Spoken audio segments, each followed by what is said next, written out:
prefer direct discussion during his presentation, he will let you know. Okay, let's start. First, my name is Purwanti. You can call me Emi. I'm lecturer at the Faculty of Forestry, Universitat Mulawarman since 2005. I'm happy to be here today to facilitate it, to moderate our precious moment to have our first online session with Dr. Prem Neupane. This is also our first summer course class in our faculty in 2022. We really hope this good agenda will become the annual agenda for our faculty at the future. Next, I would like to introduce our esteemed speaker, Dr. Prem Neupane, briefly.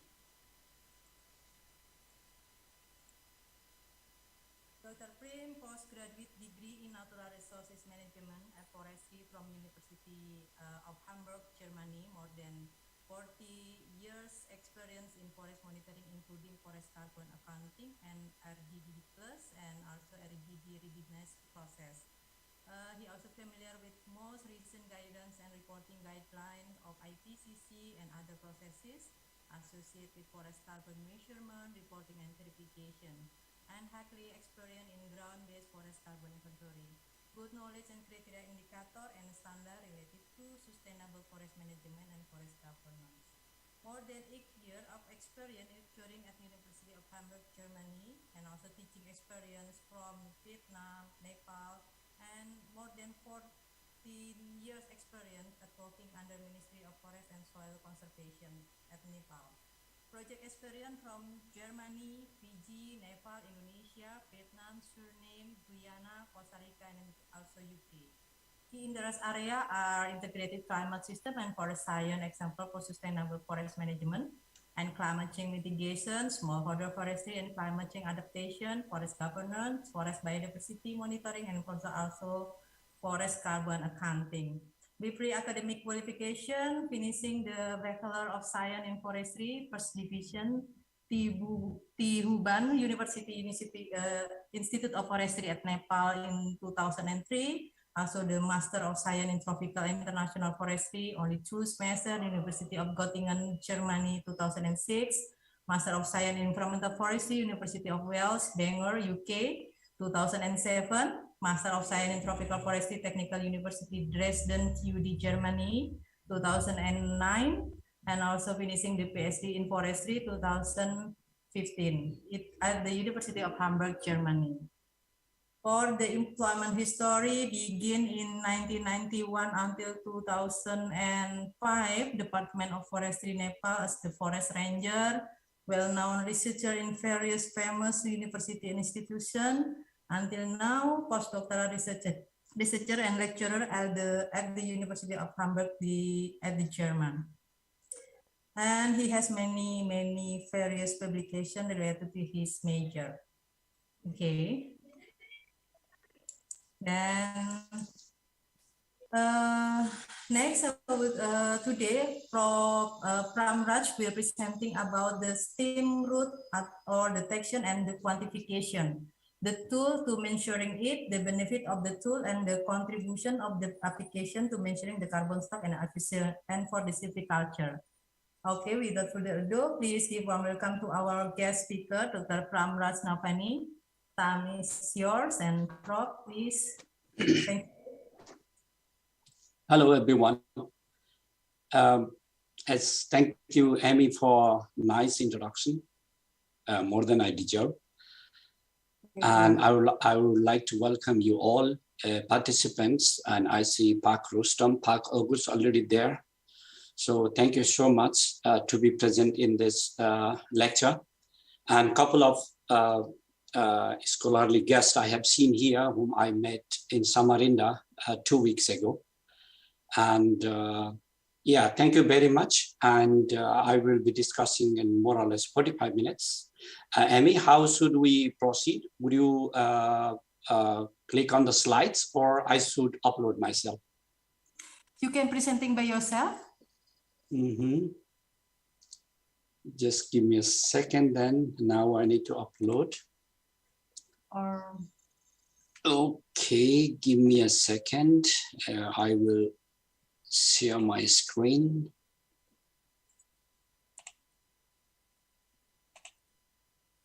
Do you see my screen? Yes, we can see that. It's in a present because I can't see it now. Just It's a second. We can see it. Yeah. It's in a presentation mode, or Maybe you can make bigger.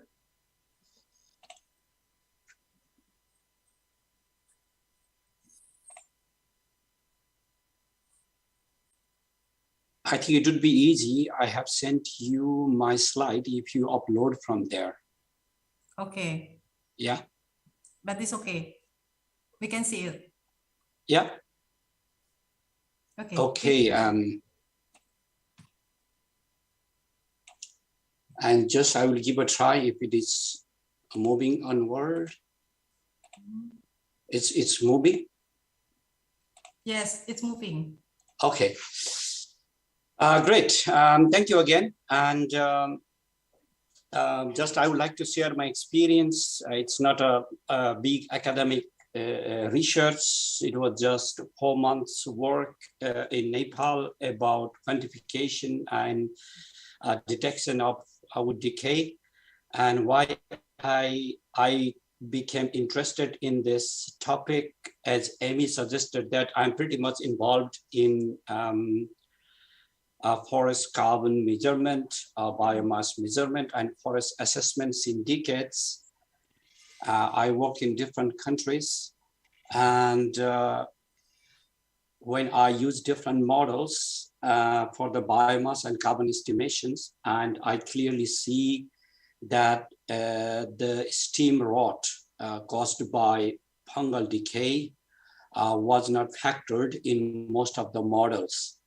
And I was thinking why such a steam, reduced steam density, or the cores or hollows are not included in such a models, which has tremendous effects in timber production or other biomass production from forest. That's why I got interested in this area, but I'm not a physiologist or pathologist, so I can just tell you how to detect and quantify this kind of steam rot using technique or using most recent technique, I would say. That we will discuss within, let's say, 40 minutes onward. And if you have any questions, maybe Amy can collect them, and later on we can discuss on it. You see on the right side of this slide and in this picture, you see the heartroot caused by fungal creating a hollow inside it. Or you can see around there is a small dots. Even this part is not hollowed, but you can say that this is the reduced density of the wood.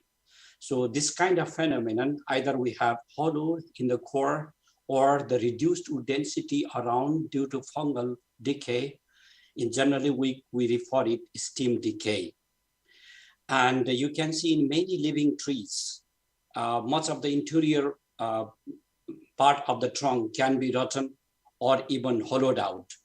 So this generally we called piping or creating hollow inside the stem, and it looks like a hume pipe when you fell the tree. These logs were freshly felled in our research in 2018 in Soria species in Nepal. And we found that more than 38% of the felled trees got hollowed in Nepal. And similarly, the several studies have been conducted in different parts of the world. For example, in one of the survey in Savannah Woodland, Australia, found that more than 70% of the trees were also piped or had their hollow in the center. And there has been several studies in rainforest in Amazonian. They found that more or less 38 to 40% of the trees also develops hollow. There is very interesting studies in your close to your area in Malaysian Sarawak part. They felled around 3,200 trees, and they found that the trees which are greater than 50 centimeter diameter, 50% of those trees have hollow inside the tree. That means you can see in different figures, it could be 38 or it could be 50 or it could be 60% of the trees that developed hollow. What is the implications of this hollow in the timber production and biomass? You see that these kind of hollows, this kind of stem rot, they structurally weaken the trees, and they predisposes the trees to the different disturbing agents. For example, they are susceptible to wind throw, they are susceptible to breakage from snow loads and so on. But at the same time, when we have a lot of hollow trees, when the harvesters follow the trees, and when we got a lot of hollow trees during harvesting, those hollow trees generally left in the forest, like in this picture, and they can create a huge fire hazards. I visited some forest last time in Samarinda. Also, I saw a lot of this kind of logs were left alone in the forest because it's not economical to transport those hollow logs outside the forest. It would be very, very costly. And more than that, it also lost all of the timbers. For example, Soria, you have to wait 80 years, 100 years to get the right silvicultural rotation felling. Then after 100 years, if you see there's more than 50% of the tree diameter is already hollowed, then it totally dismantle your forest management plan. It totally dismantle your projection. It totally dismantle your let's say annual allowable harvest and so on. But at the same time, now we are hearing a lot about red class and other payment of environmental services. We have developed a lot of models. To the date, until the date, I have not seen such a model which for biomass estimation or carbon estimation, which already included the stem rot as a factor. For example, this is the Surya robusta tree in Nepal. When we estimate the biomass or carbon from this tree, we take the diameter outside the bark. We don't know what's going inside the tree. We measure the diameter outside the bark or height in different models. Then we estimate the biomass or carbon stock based on the diameter or including as well as high density. But a lot of trees might have rot, like I showed in the previous picture. Then in a sense, we are already overestimating the biomass and carbon. So this kind of elements should be incorporated in the model.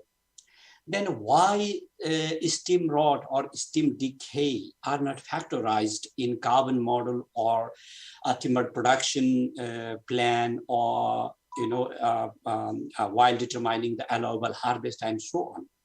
Then I searched few literature, and most of the literature says that to estimate the decay or rate of decay is troublesome job. It needs a lot of resources. It needs a lot of knowledge, and it needs a lot of time. That's why in most of the forest management in the top, particularly in the global south, in the tropics, the stem rot is not included while estimating timber and biomass and carbon. So this is one of the poorly quantified source of error at the moment when we report a carbon or biomass under LULUCF, land use, land cover change, and forestry sector, or national communications or RED+ reporting. This is still not quantified, not only in Indonesia and most of the countries in the global south. This factor, this source of error is not included currently. So then the question is, can we quantify the stem rot without felling the trees or without destructing the trees, because when you estimate biomass and carbon, you need to do frequent measurement. You need to do frequent reporting after 2 years, midterm reporting, or 5 years after commitment period, or every 5 years. We need to do, we need to submit national communications. Again, we need to estimate how much carbon or biomass we have inside the forest. We need to do this kind of routine survey. Every 5 years, we do forest assessment to submit the report to UN FAO. So this is a kind of daily business for the forest or environmental ministry or relevant projects. Then destructive harvesting or destructive sampling is not always possible, or not also not a good practice. So then the question arises, can we measure such a steam? Can we quantify? Can we detect such a decay in standing trees? We try to answer these questions before saying that there are several techniques that has been used to quantify the steam decay in the trees, particularly in urban forest or in urban parks and so on. Several people, experts in arboriculture, they have used these techniques. They have used pull and push method, or coding the tree, or different electronic methods they have been using since many years. In Nepal, we tried one of the technique, what we call tree tomography. This is equivalent to like we do X-ray for human chest. Like when you go to the when we go to the doctor, if we have some problem in our chest, the radiologist will run some X-ray in our through our chest, and they produce a nice X-ray sheet where you can see where are the defects or where are the problems in our chest with this X-ray sheet.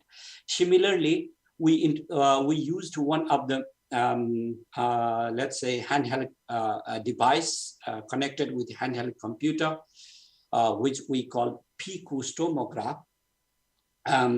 And the technique itself called tree tomography, and the machine itself called picostomograph. Here in this picture, you see this is the handheld computer putting around the, and you can see the small sensors around the tree, which I will explain later. Or this technique produce a tree tomograph. This is simply a horizontal projection of a cross-section of a tree where you put different sensors. Which receives sound waves. So in this picture, you see that this is a cross-section of a steam. So you can see the different colors which quantify the steam rot without felling the trees. So up to here, I would like to say that it is possible to detect the steam rot without felling the trees. Let's see what machines or what device we used in Nepal in 2018 as a master thesis, and what are the main results from that research. That is the instrument we use. It is developed by Argus Electronic Company in Germany. And I think since 1997, 1998, this device has been used in several urban trees assessment. And we tried to introduce in dipterocarp trees in Nepal in 2018. This machine as a whole device is called picosonic tomograph. And this machine can be used by using 12 sensors or 6 sensors. In the figure, you can see here. Can you see this picture or it's a blurred? Can you see, Emmy, this picture? Yes, I can see it. Okay, perfect. This machine we call handheld computer. Here you can see electronic hammer connected with a Bluetooth.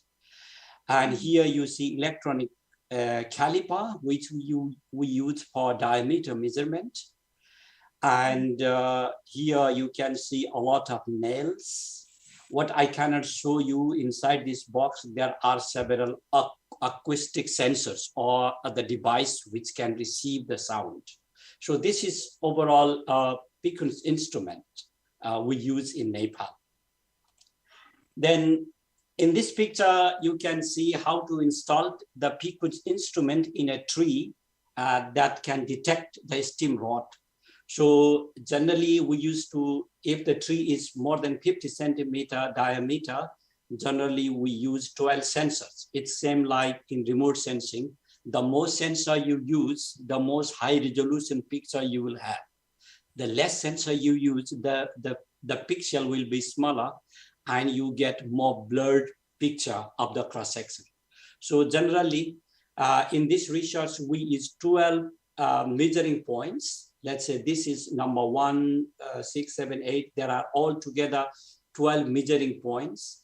And each point we have put some nails, aluminum nails. And in the aluminum nails, we have this sonic sensor. And this sensor are connected to this handheld computer with the cables. So this is all about how we set these instruments. Then what is the fundamental principles of this machine? I think I remember that I learned in class 8 this simple model, describing model about the velocity. The velocity is a function of distance and time. The same principle this machine used to decay, to identify or to detect the steam rot in the living trees. The simple theory or the simple model is when there is a very good steam or very high density wood inside the steam, the sound travel fast from one point to another point. When there is a hollow or when there is a reduced wood density or some sort of decay already, the sound travel slower. So it's the same like in the water, the sound travel faster, but in the you see in the air, the sound travel slower. So it's a simple model in physics we use. The same operational theory the machine uses while detecting the tree. But one thing I have to say that the sound part is not always known. Sometimes if there is a hollow or if there is some sort of crack inside the timber, then the sound can pass around this hollow or the sound can go through the hollow. But in any case, this hollow part or reduced density part will reduce the velocity of the sound. So that is the overall operational theory of this techniques. Then what is needed to record the tomogram? Tomogram is a picture of the cross-section, as I mentioned. The first thing, we need a distance from different points. Yeah, so points, this point to this point, or this point to this point around the tree. We need a distance. The second, we need a time, how much the sound produced in this point takes to reach the another point, the distance and time. We need these two attributes, and the velocity will be calculated. And this velocity you can immediately see in this tomograph immediately in the field operation. Then finally, this velocity, the device uses different velocities, let's say from different points. Let's say if there are 12 points, and if we have the travel path from one point to all these points, we have 12 multiplied by 12, we have 144 travel paths. With this 140 overlaying travel paths, the software we call PQ74, we use this software, and this software produces this nice two-dimensional picture of a tree cross-section. So this is how this system operates.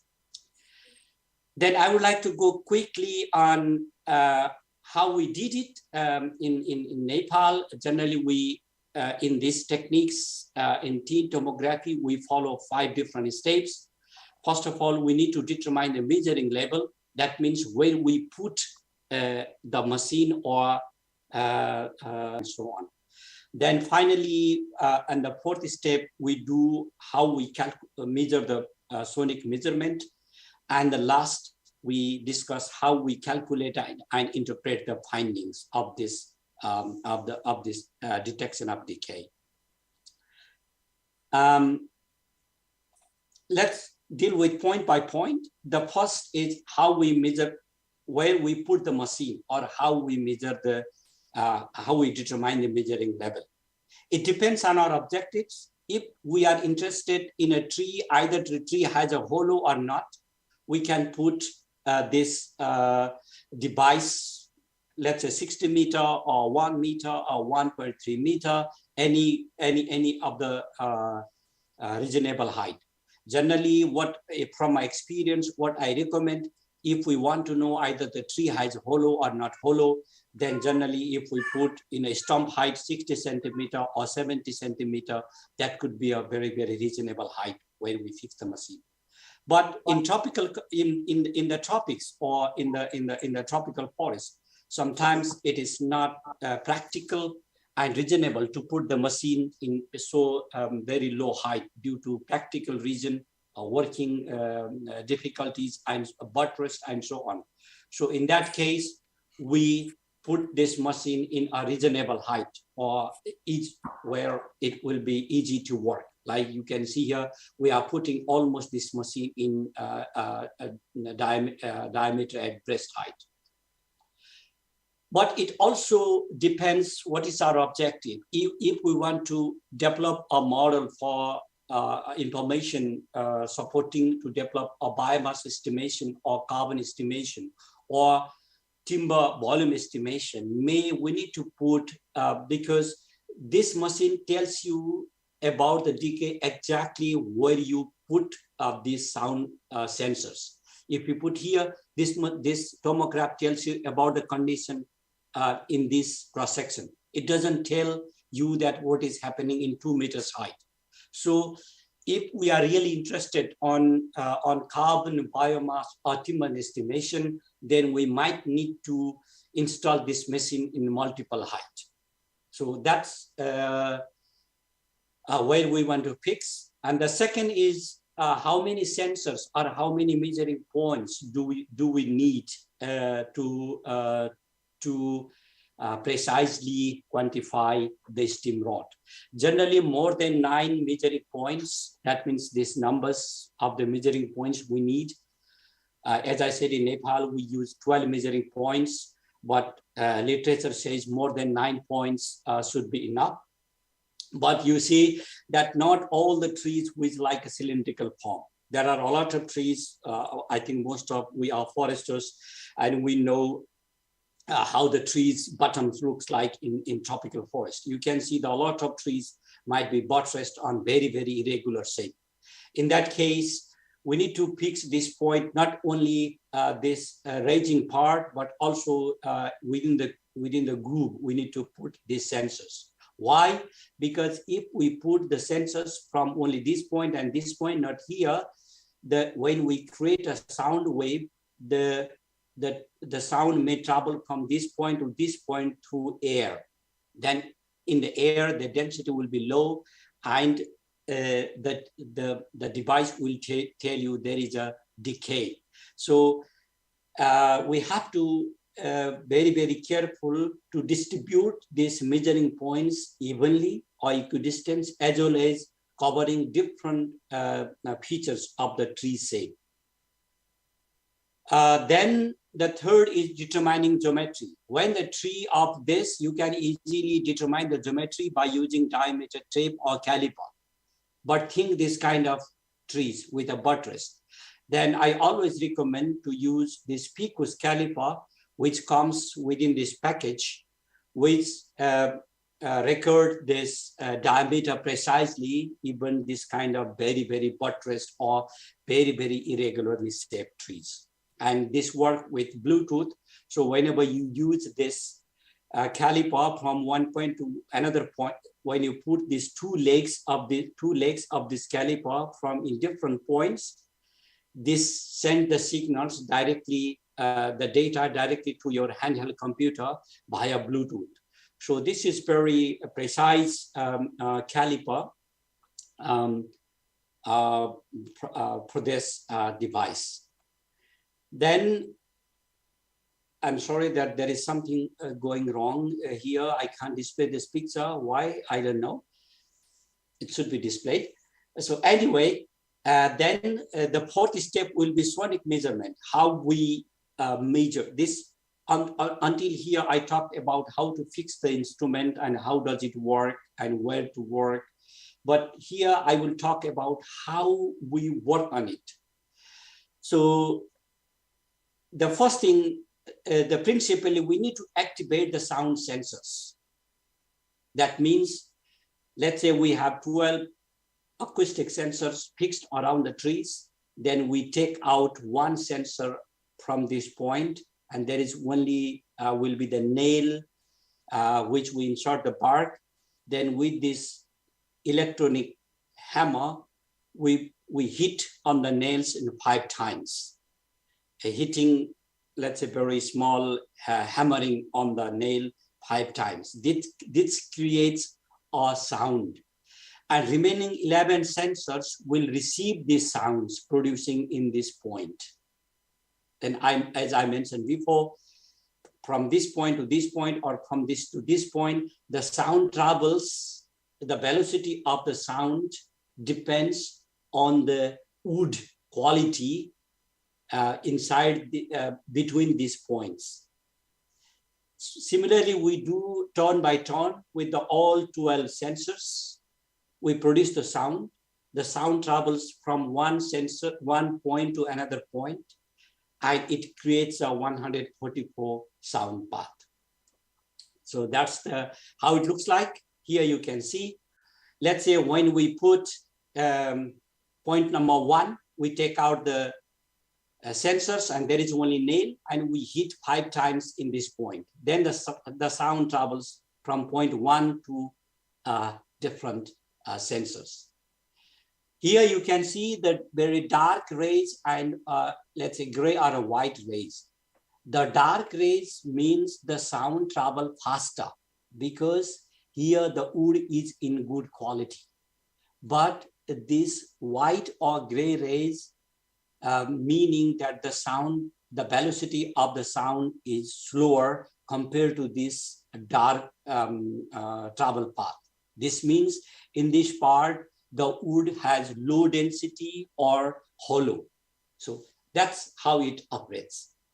And immediately when we are working in the trees, within 10 or 15 minutes, how fast you can finish this tapping around the points, you can immediately see the cross-section of the tree which you hang on the tree immediately after 10 or 15 minutes. This means within 15 minutes, you can see the results. Either your tree has a hollow or it's a very healthy. So this is very fast techniques. Then how we interpret this information. As you see from here, that the tree, this device with the help of a software produce a tomogram. Then what does it mean? And you see in this picture, there are color pattern of 4 different colors. Here you see the blue area, that means which is already decayed or there is a hollow already. So there is almost no wood within the stem. And here you see also violet color, that means reduced wood density. There is some sort of wood, but it's already decayed. And the density of the wood is very low compared to outside wood. So this is a kind of already decayed or damaged. So this blue part or the purple, the violet part of the tree already damaged, or it has no wood inside the stem.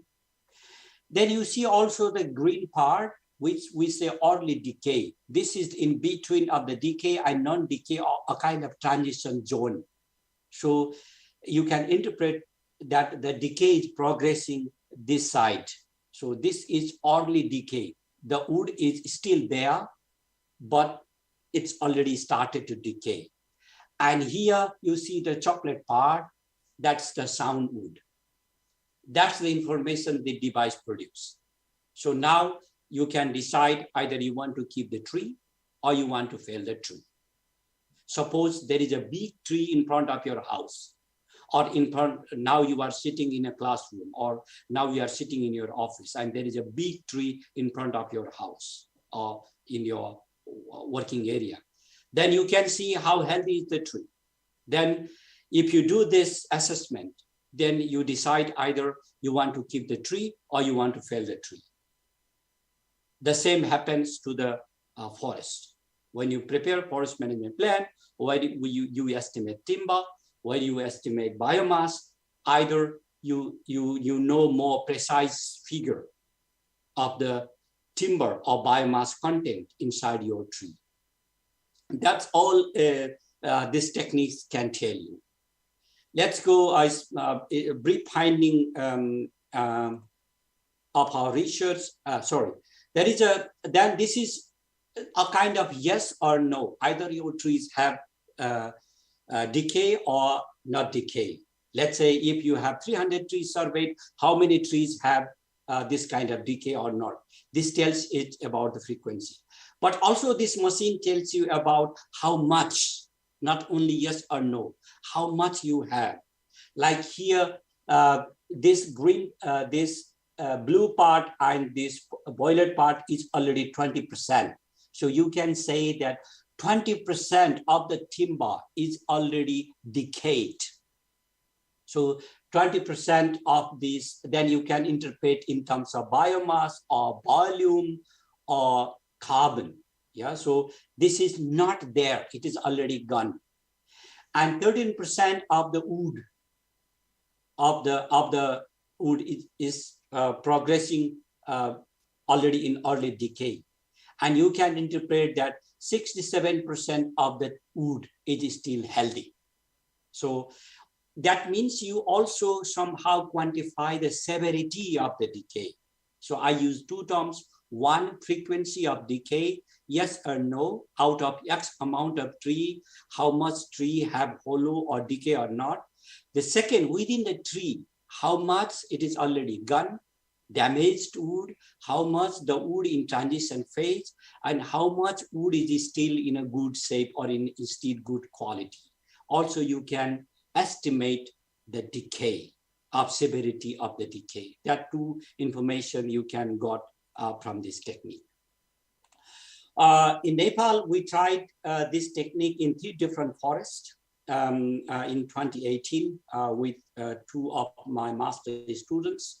And they measured 250 trees of the Soria big trees, which I saw you in the first slide, which grow up to 120, 130 centimeter diameter and go up to 40 centimeter height, like same in Meranti you have in Kalimantan. More or less, these are the same genus, but different species. And out of 250 trees, my student assessed 36% of the trees already have hollowed. You see, that's a very, very big problem. In 250 trees, almost 90 trees already developed hollow. And in our plan, forest management plan or AAH calculations or different assessment, we have no information. We didn't use this information while estimating in timber and carbon and biomass. And you see how much error we are ignoring when we plan for biomass, carbon, or timber. And the second, this is the frequency of trees. Yeah, then the severity of trees is almost 10% of the cross-sectional area is already decayed. So this is the result, brief result from Nepal. I think the paper will be coming soon, and I will share with the colleagues later on.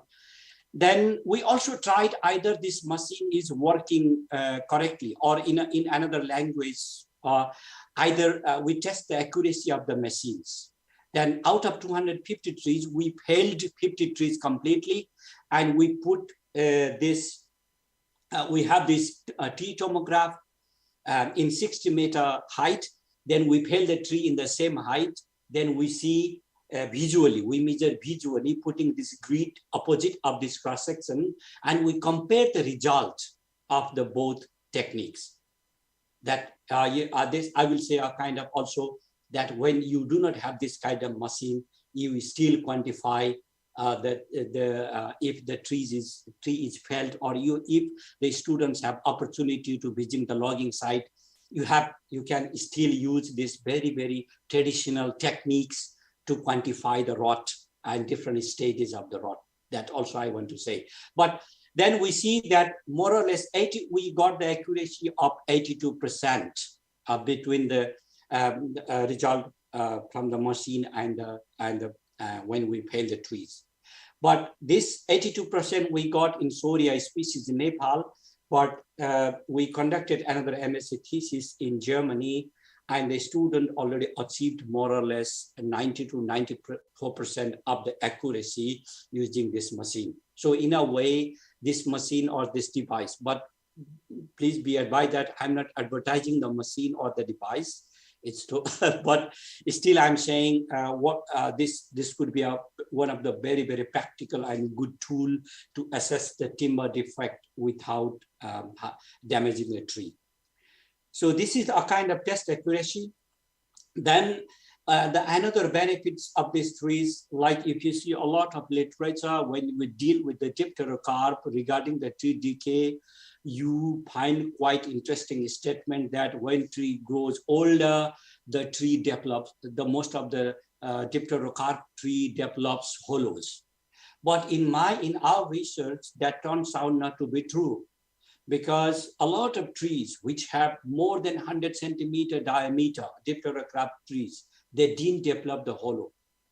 You see there's a small hollow inside, but they really didn't develop the hollow that much. When we say Soria, 103 centimeter diameter, it should be 100 years old tree, for example, more or less. But still you see there is no hollow inside the tree. But you see this more or less 40 to 40 years age old tree, dipterocarp tree, it already started to develop rot inside the tree. So the age or the diameter, that is not the factor determining the occurrence of stem rot or stem decay, which you find in several literature. So, but that doesn't mean that there is no correlation between the diameter and the stem rot, but the correlation was not significant in our research. But I must tell you, so far we see that this machine tells you about the frequency of the stem rot. This machine tells you about the severity of the stem decay. This machine is very, let's say, very precious. This machine tells you about the early age decay and early stage decay.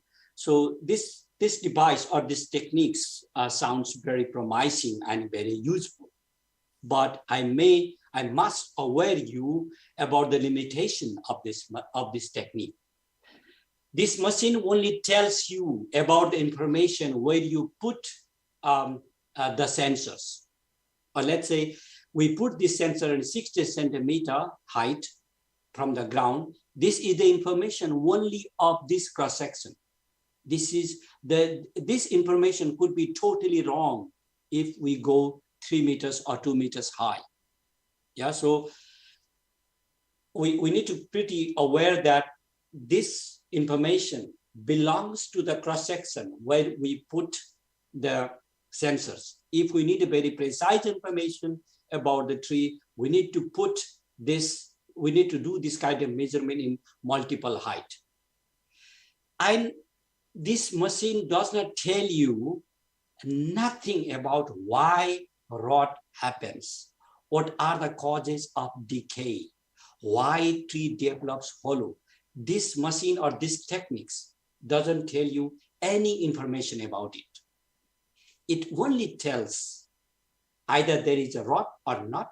If yes, how much? But it doesn't tell why, how to deal with the rot, or how to address this problem, or what are the triggers or reasons for the hollow. This machine doesn't tell you anything about it. This only detects and quantifies the rot. This is the limitations of this machine.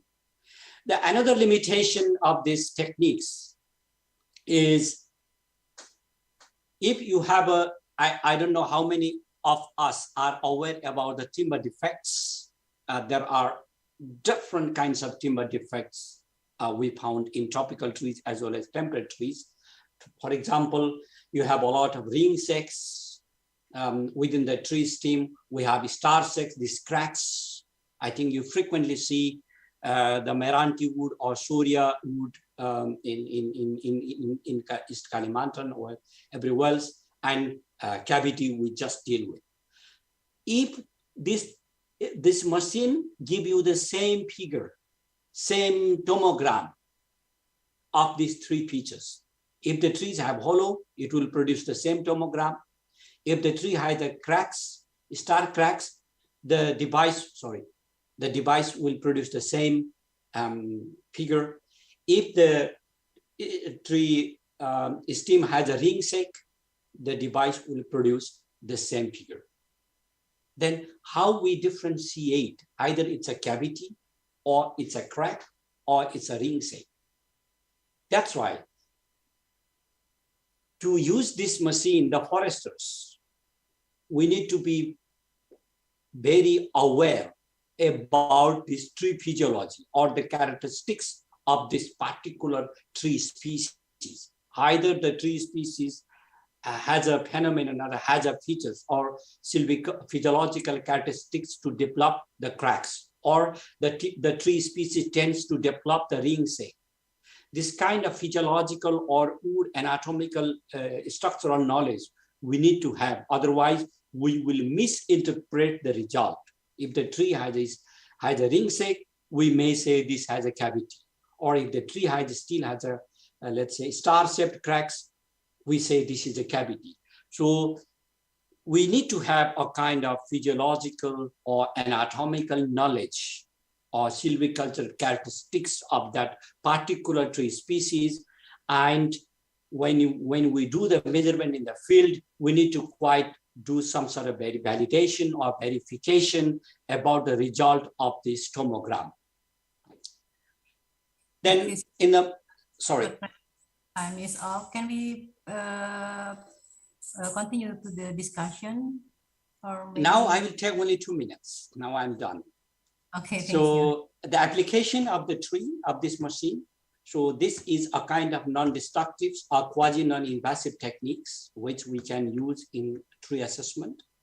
And this device or techniques will detect the decay, and this can tell you where are the decays or where is the rot, and the position of the rot, and the size. As I said, how much is already rotten, how much is still integrated, how much not rotten. So it also tells you the size. Mm-hmm. And this technique, you can use the risk assessment of a tree and also the quality of the tree. Then finally, this the information from these techniques, you can improve your estimates and estimators for the timber and carbon estimation. And nobody want to put the decay tree as a future crop tree or future mother tree to produce the seeds. So this machine also, these techniques you can also use to select the tree for the future, or to select a mother tree for the future. Also, if you implemented selection cutting like we did in mostly Indonesia, also you can determine which tree you can fell earlier in this first operation and which tree you can fell in the next operations. So these are the very, very quick applications. So I thank you for your attention, and I welcome your question in our discussion part. Now, Amy, I hand over the screen to you. Thank you, Dr. Prem. Okay, anybody will having a question can raise the hands. And there is a very interesting presentation from Dr. Prem about the stem root and also the tools that can help us to predict about the stem root, and also it will be more easy to use and will be benefit to us to make decision about the trees that have the stem root, how to cut, and also maybe it will be affordable to us to use this tool to predict the time burial in forest issues. Okay, anybody will having a question? Is there anybody? Pak Kiswanto. Hello, Pak Kis. I think this is related to your majors about the silviculture, about the carbon stock, how to predict the stem root. Maybe has a question. Pak Kis or anybody? Pak Rustam?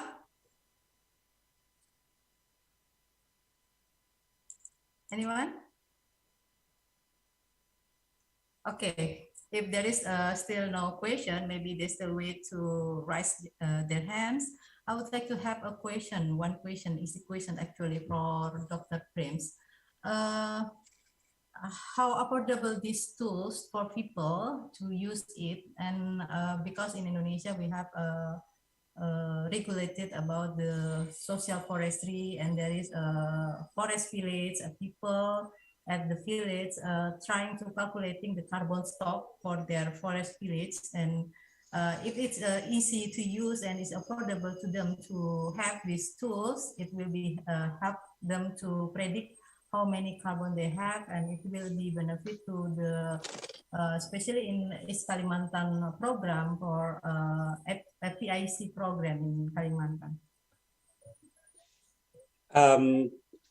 Actually, thank you for the questions. I think in your question there are several questions. Maybe I will dissect that. First of all, how affordable, or let's say very simple term, how much does it cost? I will say affordable in terms of cost. Like, I don't know the exactly rate today, but we purchased this machine in 2017 or 18, and with 12 sensors, with this all system, you know, this PQs, caliper, everything, including software, I think we paid around 16,000 euro. So yeah, 16,000. That was the entire package. So then the second question is how that in terms of time, how fast it will be. Like so far, my experience in the beginning, it takes us almost 1 hour per tree for measuring one cross section. 1 hour in one cross section. But later our students will be able to do even 15 minutes. So in an average, it was almost 22 minutes for one measurement. So in terms of time, 22 minutes for one measurement, I think that's not a big time we need to worry about. So in terms of cost and in terms of time, that's affordability. Then you talked about how the local communities or the emission reduction development program under, let's say, East Kalimantan emission reduction development program or other carbon-related readiness projects, or any community can use this information. As I said, this information will improve the carbon estimates and biomass estimates. Not only, this also tells about the timber in the future. For example, in Meranti or Dipterokat, we have to wait almost 80 years to 100 years to fell the tree. Then if we do not know the situation, what's going on inside the tree, then we may keep this hollow tree for 80 years or 90 years, with 50% timber already gone. So this will be very, very practical information for the forest management planners or foresters. Also, if you go for the current FCPF or any carbon, volunteer carbon markets, nobody will ask you to quantify the steam rod or to reduce the part of the carbon that caused by the steam decay. At the current moment, nobody asks you about it because there has been no models developed for this. And there is no requirement to incorporate this factor in your model or estimates. So let's do it this way. But if you look at the premium markets in the future, if you look at quality markets or bilateral markets, or then if you have already included this kind of information, then you can pretend or you can claim that your estimate is more precise, your carbon accounting is more precise than others. So there could be one of the convincing point to convince your buyers or to hunt the premium market in the future. But overall, let's put these things away. Also, it's about the tree in front of your house, the tree in front of your roadside plantation, the tree in a city. 2 weeks ago, there is one in Kathmandu city, in my home city. The one tree fell and it damaged 3 cars. Fortunately, in the road. Fortunately, there were no people. It was in a parking lot, and so only the car were damaged, not people. Think about the very, very crowded city. Or I see in front of your university, last time I visited in Mulawarman Forestry faculty, there are a lot of trees in front of your classroom or in office. Think about it, what happens when the trees will go down. Then that could be the overall, it is not only in terms of carbon or biomass or tree, but it's also about the risk assessment of your trees, so that we need to avoid that risk. Then the fourth point, how the communities or local people, or let's say local communities, how affordable it will be for this machine. So I don't know the exact inventory figure from Indonesia, but I know the figure from Nepal. In the recent forest assessment report, there are more or less 13 dipterocrab tree which are bigger than 50 centimeter in 1 hectare. I say only dipterocrab tree, Soria tree bigger than 50 centimeter. There are 13 trees in 1 hectare in an average. So you see that the time, not all in 1 hectare you have 13 trees, but you don't need measure all the 13 trees, because as a forester, you know which tree might have problem, which not.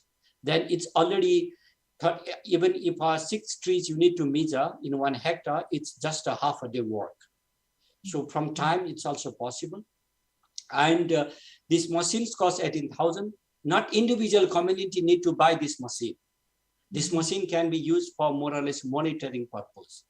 Either this machine can be purchased by the like a cooperative, or 3 or 4 different communities can come together. That is being practiced in Nepal. Like 3 or 4 community users, they are coming together and they are putting part of the money and they are purchasing this machine as a group, like a common property. So it's not like 3, 4, 5, whatever community can come together, or different institutions can come together and purchase this machine. Okay. Okay. Did I answer?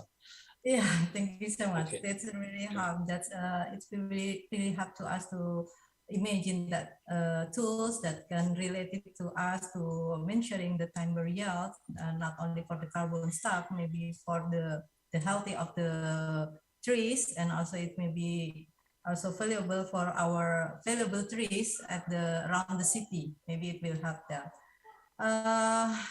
The time is already off, but if there is anybody want to give the question, I will have one opportunity to anybody to have one question.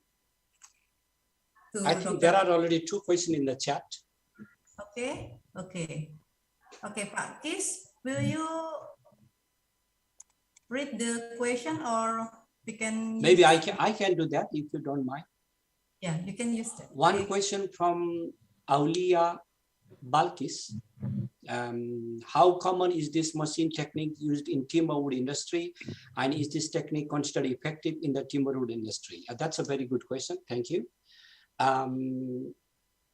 To be honest, in the global south, this machine, or let's say the machine name, regardless the machine name, it's, let's say tree tomography. This technique has not been used very routinely, or for the particular small research or something, it has been used, but not in a that much appropriate scale to predict the timber or to predict the wood in the long run in a full rotation period. So, for example, I would say for a concession managers in Indonesia or in Suriname, or this technique would be very, very helpful to predict, to estimate, or to predict their timber, how much timber they have in a hectare or in a unit, and how much timber they can produce when they fell the tree. So this technique, they give you already a pre-estimate of the timber before actually felling the tree. So in a way, you may estimate your timber yield or timber the growing stock beforehand. So that, I think that helps. That information might help you a lot in forest concession or the harvester involved. How effective? This means it depends for what purpose you use this information.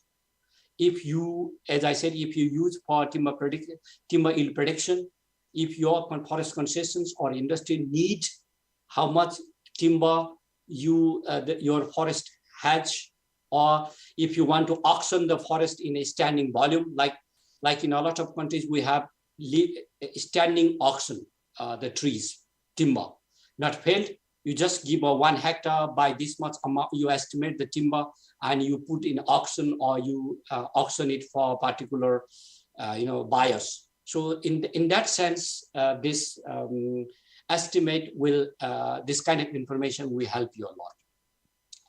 The second question was, Kiswanto, could we use this method for monitoring the growth of root and estimating the below ground carbon stock? I think, so far my knowledge, this machine cannot tell you anything about root or below ground carbon, because as I said, this machine gives you the information where you put the sensor around the tree. So if you put in 60 centimeter, it tells you what's going on this 60 centimeter height.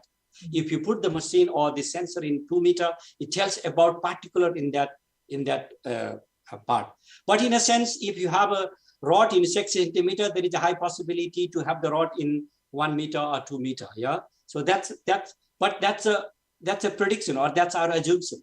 Yeah. But we have some instances in out of these 50 felled trees, 6 trees which do not have rod in 60 centimeter, they had rod in 1.3 meter.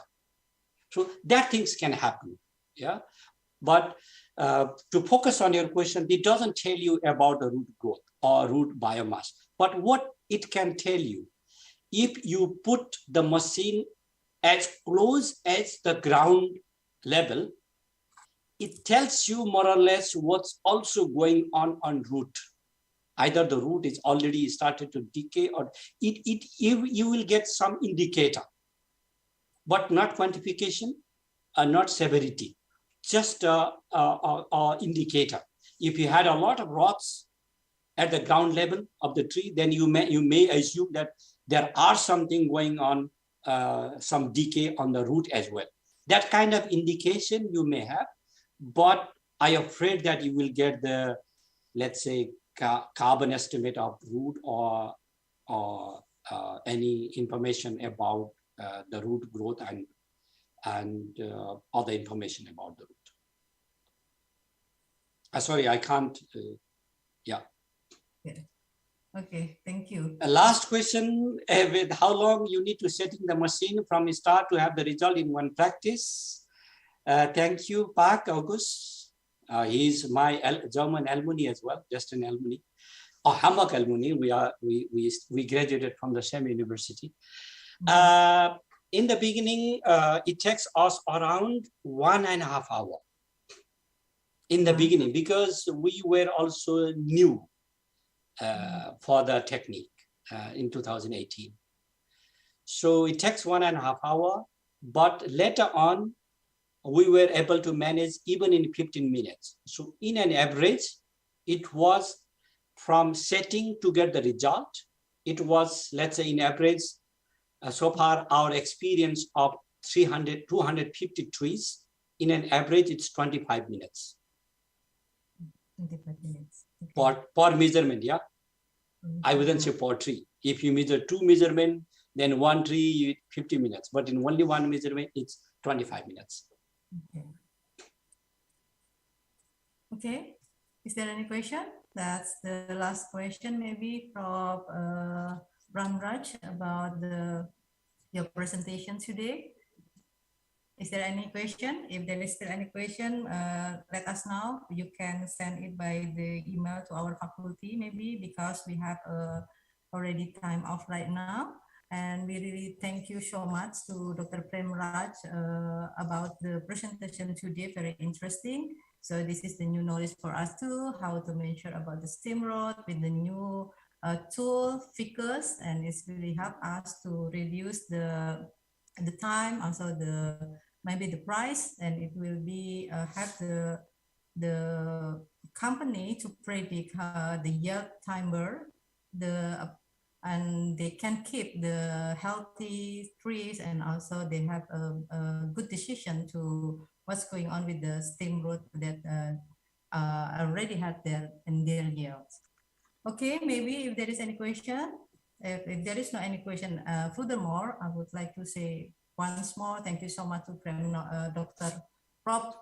Prem Neupane for the presentation. I hope we can see at the next future, and we have a more discussion again about the carbon stock maybe, and also many program about the forest carbon in the East Kalimantan. Thank you so much, Dr.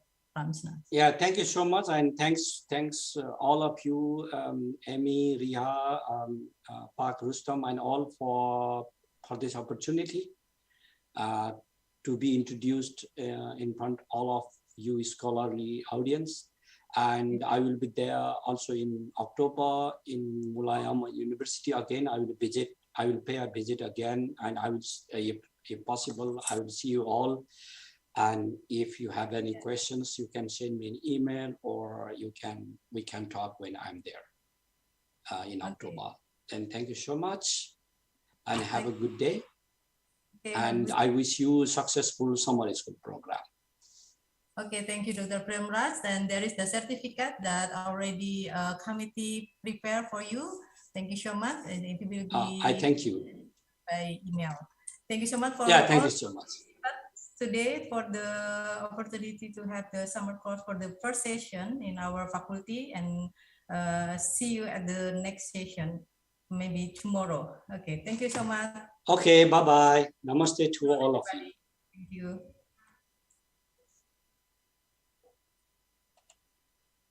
Thank you.